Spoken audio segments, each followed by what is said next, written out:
Bienvenue avec la voix de Louis, comme d'habitude.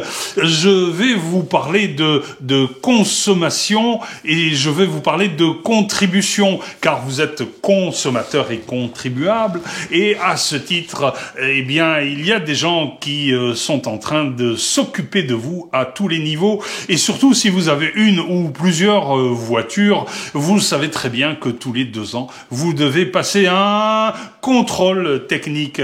Eh bien, ce contrôle technique peut ouvrir la voie à des affres insoupçonnées. Alors, ça se passe déjà dans un premier temps chez le contrôleur technique, quand il branche tous les appareils et les petits tuyaux pour faire ses contrôles objectifs et ses contrôles subjectifs. Alors, ceux qui sont à craindre, évidemment, ce sont surtout les contrôles subjectifs, les contrôles visuels qui sont soumis à interprétation. Mais bon, globalement, ils n'ont pas d'intérêt particulier à déclencher des réparations inutiles. Certains sont plus ou moins légers et d'un centre à l'autre, les contrôles ne sont pas forcément les mêmes, mais ça, on n'y peut pas grand-chose. C'est à vous de faire la sélection en vous arrangeant déjà quand vous allez au centre de contrôle technique, qui n'est pas un petit voyant au niveau du tableau de bord, parce que ça n'est même pas la peine d'aller faire le contrôle.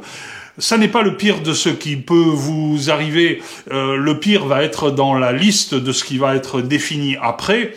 Si le contrôle est bien passé et que vous avez juste une contre-visite avec 1 ou 2 obligations normales qui tiennent plus à l'entretien naturel que vous auriez dû faire que vous n'avez pas vu, parce que vous passez pas sous la voiture et que vous passez pas non plus votre temps à aller chez le mécanicien. Et donc, dans cette liste, il peut y avoir, par exemple, des plaquettes à changer, c'est pas bien grave, ou une ampoule à changer, c'est pas bien méchant. L'ampoule, vous pouvez peut-être la changer vous-même si vous y connaissez un petit peu, les plaquettes aussi. Et si vous savez pas le faire, si vous pouvez pas le faire, si vous n'avez pas envie de le faire, eh bien, vous allez chez votre mécanicien habituel, qui est un gars qui travaille depuis des décennies dans le village et qui a une bonne réputation et qui n'a pas intérêt à arnaquer les gens. Et oui, ça compte la réputation en matière de commerce, et c'est jamais par hasard qu'elle tourne autour de ces braves gens. Et si vous n'avez pas de mécanicien attitré, vous allez faire comme beaucoup de gens, vous allez aller dans un centre auto. Et c'est là que les problèmes vont commencer, parce que les centres auto sont peuplés de gens qui, certes, ont appris la mécanique, mais une mécanique superficielle, une mécanique d'intervention qui ne consiste qu'à changer les pièces après avoir fait un éventuel diagnostic autour de l'ordinateur, sans lequel ils sont perdus et ne comprenant pas grand-chose à la mécanique réelle. De toute façon, ils ne pourront se réfugier que derrière ce que je vais vous raconter. Ma fille avait dans son contrôle technique des plaquettes à changer, et en allant chez Nono Toto, le centre de contrôle technique, mais alors je sais pas si c'était ce nom exactement, mais ils sont tous pareils de toute façon, il y en a pas un pour racheter l'autre, et ils fonctionnent tous sur le même principe. Eh bien, en allant chez Nono Toto, le grand technicien, surtout technicien en psychologie commerciale, a défini que cette gracieuse jeune fille, dans sa jolie petite voiture japonaise très fiable, devait cracher au bassinet en lui faisant un petit peu peur et en lui affirmant qu'il était hors de question de changer les plaquettes sans changer de disque. Et oui, si vous ne changez pas les disques de votre voiture, les plaquettes vont s'user prématurément et vous êtes un danger public, et lui, en tant que professionnel, ne peut absolument pas vous laisser rouler de la sorte sur la route avec une voiture dangereuse. Ma fille, évidemment, elle n'a pas appelé son papa qui lui aurait dit « Non, le gars, il essaye de t'arnaquer. S'il y a des plaquettes à changer, tu fais changer les plaquettes et rien d'autre. T'en as pour quelques dizaines d'euros. C'est pas un très gros problème. Et en un temps, j'aurais pu lui faire moi-même, mais elle habite pas à côté de chez moi. Et donc, elle était soumise à une prestation payante chez un soi-disant professionnel. » Et arrivé le jour de la réparation, eh bien, ce soi-disant professionnel n'est décidément pas non plus très organisé, car il n'a pas reçu les disques de frein et il fait attendre ma fille de 9 heures du matin à 5 heures du soir pour trouver la paire de disques à changer dans un autre centre Nono-Toto où ils ont été envoyés, bien évidemment. Vous voyez ce que je veux dire. Eh bien, à la fin de la journée, c'est pas quelques dizaines d'euros, c'est quelques centaines d'euros qui ont été réglés par ma fille à ce soi-disant mécanicien de surface, comme je les appelle, qui est incapable de faire le moindre diagnostic réel en l'absence d'un ordinateur qui ne lui dira de toute façon lui aussi que ce qu'il a compris de la panne. Vous voyez ce que je veux dire si vous êtes mécanicien. Eh bien, voilà à quoi vous devez vous attendre. Mais ça n'est pas fini, et non. Parce que figurez-vous que ce contrôle biannuel de votre voiture pourrait, dans des temps à venir, devenir un contrôle annuel. Hello, Louis. Et oui, il semblerait que en Europe, on ait envie de vous faire un contrôle technique tous les ans.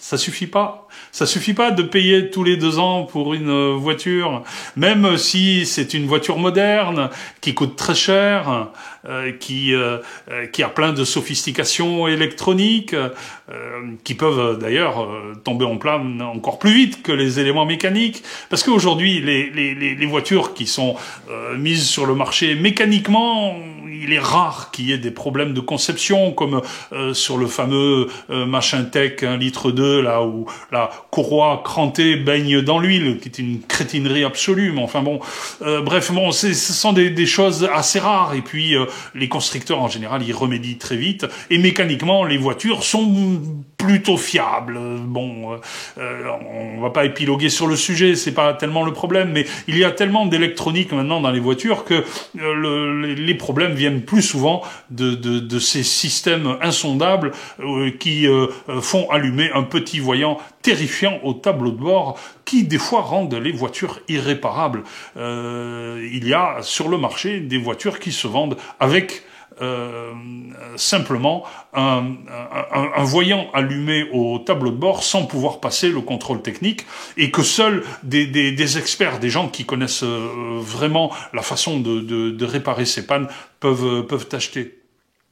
Eh bien, désormais, c'est tous les ans que vous allez devoir aller au contrôle technique. Alors non, je vous fais peur parce que c'est pas encore passé, mais il semblerait que nos grands députés qui ont été élus pour notre bien, vous le savez bien, ils sont là pour nous bénir au nom de la Sainte Trinité, de la santé, de l'écologie et de la sécurité. Régulièrement, nous faisons peur et en nous obligeant à abonder à ces indulgences modernes, et ceux qui savent pas ce que c'est n'ont qu'à aller voir dans l'histoire ce qu'étaient les indulgences autrefois, où on achetait la bénédiction du prêtre qui prenait votre pognon en échange d'un signe de croix, qui a valu d'ailleurs l'avènement de schismes religieux et de toutes les guerres de religion qui ont suivi. Mais ça, c'est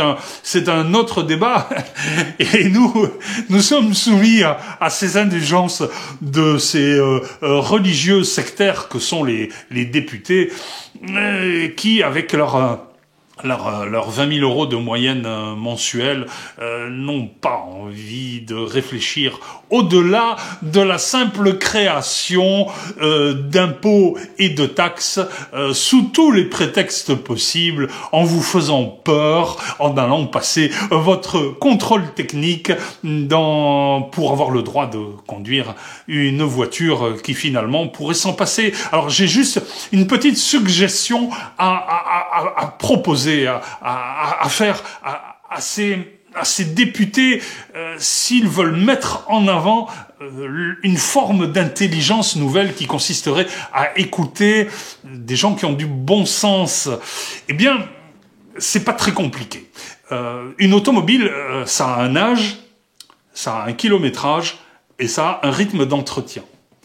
Et pourquoi passer un contrôle technique strict tous les 2 ans quand il suffirait de corréler ces 3 paramètres pour définir si la voiture ou la moto ou le camion nécessite un contrôle technique?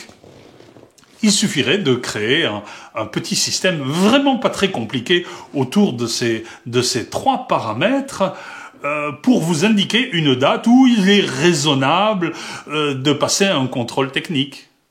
Donc, kilométrage, âge de la voiture, périodicité de l'entretien. Et à partir de ce moment-là, avec éventuellement un coefficient concernant, par exemple, les accidents qu'aurait eu la voiture, eh bien, autour de ces 3 ou 4 paramètres, pourrait se définir raisonnablement une périodicité de contrôle technique. C'est logique, c'est simple.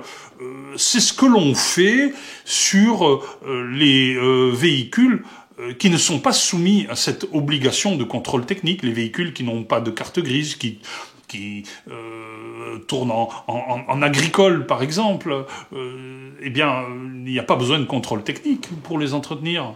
Il suffit de raisonner et de faire le croisement entre ces paramètres d'âge du véhicule, de temps d'utilisation ou de kilométrage et de périodicité de l'entretien, et tout va bien.